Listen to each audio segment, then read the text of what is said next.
Hey guys, Emma here. This video is going to be about the primary elections, which is the way that political parties come together to nominate the candidates that they will put up as their presidential candidate in the general election. It's done through a complex voting system state by state, and every state varies a little bit in its approach. So now let's talk about how this works. What happens is each party holds a big convention where they decide who they're nominating for president. At this convention, every state is represented by a certain number of people called delegates, which depends on the population. The delegates are chosen at the state level in one of two ways, depending on the state.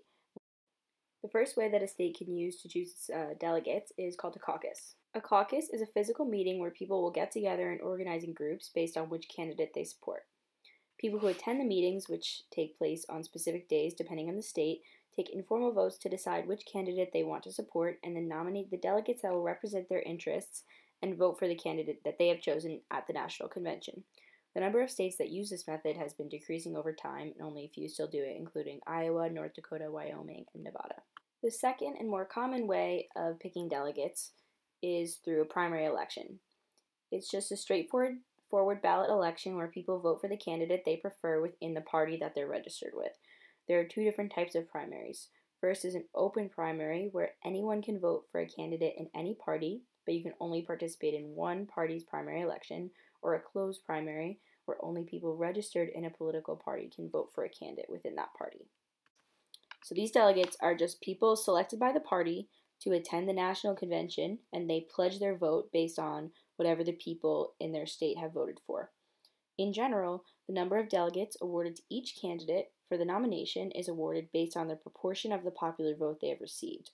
Although in the Republican Party, they allow states to pledge all of their delegates to the candidate with the most votes, which some states do, and it makes things more complicated. So in the proportional system, which is used in the Democratic Party, if 60% of the people in the state vote for one candidate and 40% vote for another, candidate 1 gets 60% of the total number of delegates for the state, and candidate 2 gets 40%. So when does this all happen? Each state has their primary or their caucus on a different day, starting with the Iowa caucus, which happened this year on February 3rd, and will finish on July 11th with the Louisiana primary.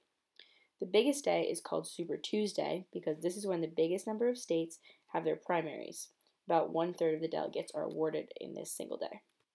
At the end of all this, when all the delegates are chosen, each party hosts a convention, typically in the summer before the November election.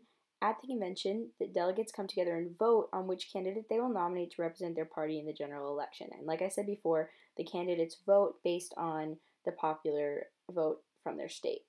However, some of the delegates at the convention are called superdelegates, and this is where it gets complicated, which means that superdelegates don't have to vote based on what the people voted for, and they can vote however they want.